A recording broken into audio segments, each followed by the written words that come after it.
Well, it's that time again, you bunch of mouth-breathing window lickers. Here we are yet again with another spellbinding edition of the RZW Smackdown. And once again, the Nomad division is looking dominant this week after the Jimmer posted 207 points. Welcome to the 200 Club, Jimmer. Welcome.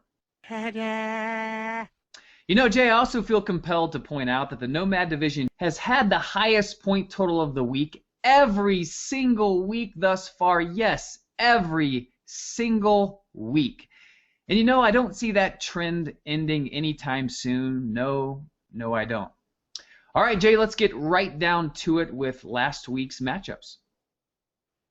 All right, well, I figured we'd hit on the Jimmer's violating of Dave's team since you mentioned his induction into the very elite 200 club.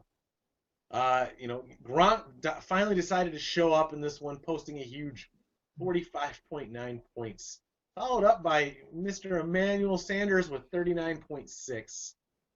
Sorry there, Davo.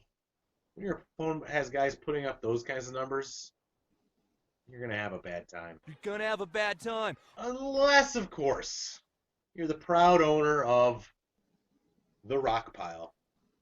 Listen, when Macklin dropped 46.7 and Larry Fitz laid out another 35, did we die? Did we turn tail and run? No. The rock pile, what did we do? We stood up, we kept plugging away.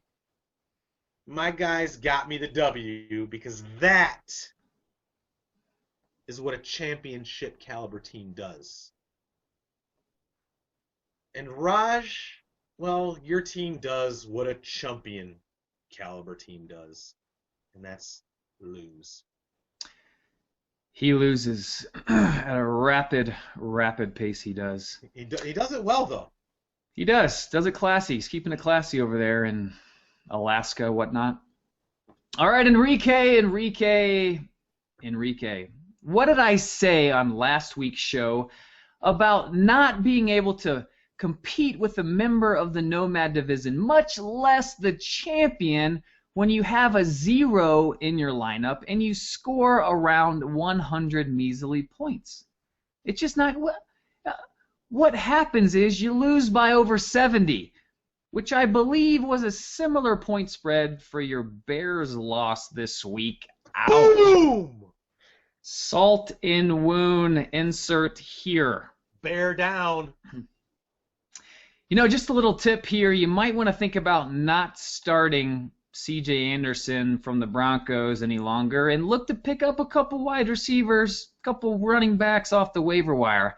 And Jay, speaking of pickups, Robbie Gould is on bye this week, Jay. And can Eric drop the namesake of his team? I mean, can his team's identity hit the waiver wire? And if so, would he be forced to rename his team? I mean, Jay, what is the fantasy football etiquette in this situation? I think the etiquette would be for him to drop Peyton Manning and keep Robbie Gould, to be honest with you. Fair enough. So Eric, go ahead, drop Peyton Manning to pick up another kicker while Robbie Gould's on bye. That would be perfect. Moving on here, Ryan, how did you expect to win when your team only has 2 guys with double-digit scores besides your quarterback? Because it's pretty much given that a quarterback's going to score in the double digits, but you only have 2 guys. Again, you have the most relevant team name of the week. So you got that going for you. That's nice. Now, Deldre, listen, Mohamed Sanu, he did good for you for a couple weeks there, but A.J. Green's coming back. And your wide receivers are looking a bit shitty? Yeah, shitty.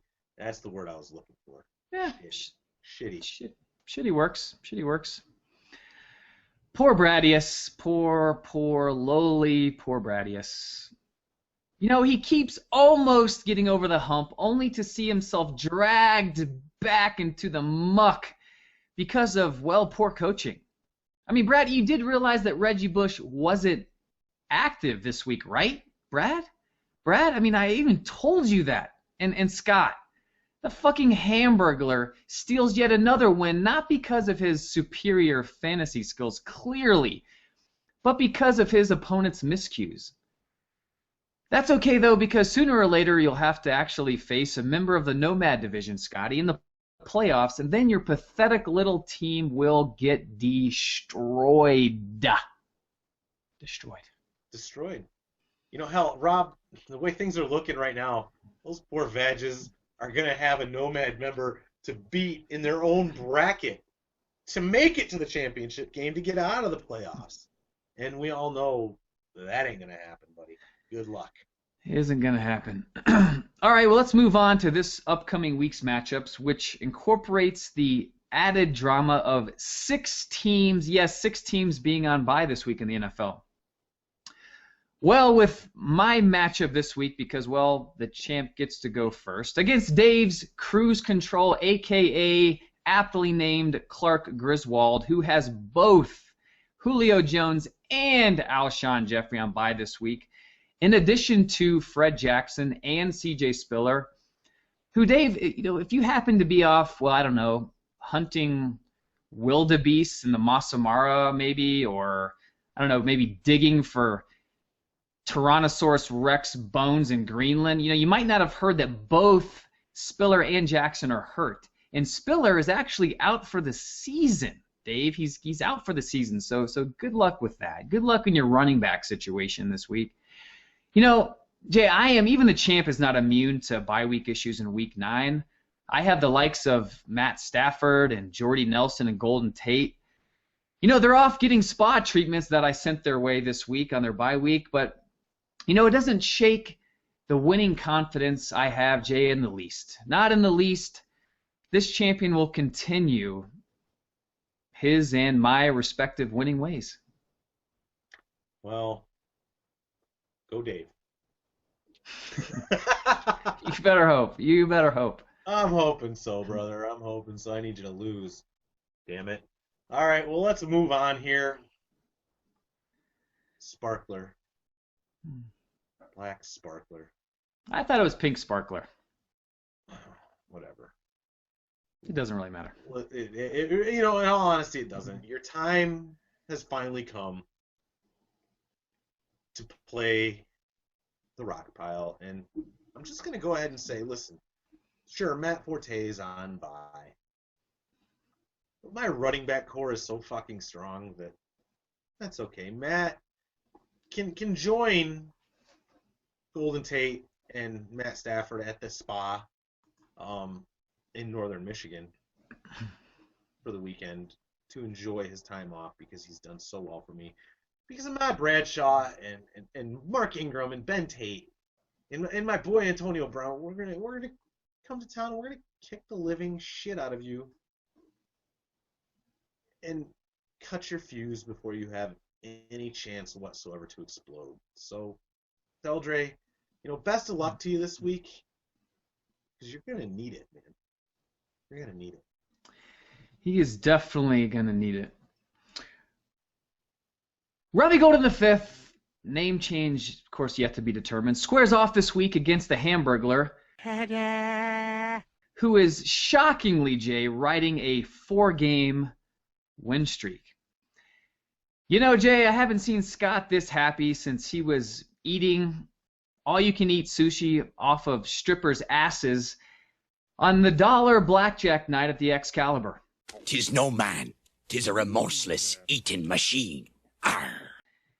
Sadly, Jay, even though Scotty has some bye week issues this week, I have to give him the edge over Enrique, given the state of Eric's team, but also the fact that his team's soul, Robbie Gold, will be riding the pine for Eric on this one. Eric, man, what are you going to do without Robbie Gold? I don't know. I don't know. Moving on to the Jimmers matchup, and he's really never felt so confident going into a matchup than he does coming after joining the 200 club, 207 points last week. And who better to play coming off a win like that try to follow it up than the champion and his band of merry chumpettes. So listen, Raj, you're going to get your ass kicked. Now, even though Raj has escaped the Week 9 bye week issue blues, I really still see those whores on Whore Island streaming out of their respective hotel rooms and shaking their titties in a celebratory fashion for the Jimmer after yet another win this week.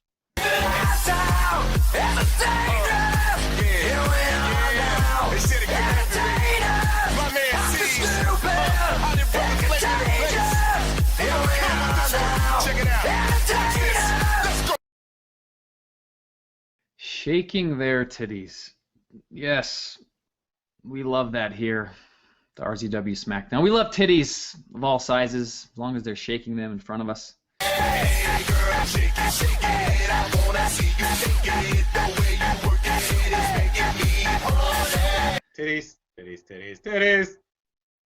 Jay, lastly, we have the epic battle of the two bottom dwellers of the vagina division, Brad and Ryan, thumb wrestling each other this week in a matchup where the first one to 60 points should clearly win. Good luck, you bottom dwellers. Well, that's it for this week, ladies. We'll be back next week after, I'm 8-1 and Jay is 6-3, and with a whole new batch of insults and shit talk for your viewing and listening pleasure. Until then, keep sucking. We out. Titties. Ta-da! Fantasy, football, fantasy, football, fantasy. Like an end zone that ends in a waterfall. A shower that showers you in tiny footballs. It's a football fantasy like no other. Like having a best friend that's your quarterback brother. Fantasy, football, fantasy, football, fantasy. If you like football, then you like fantasy, football.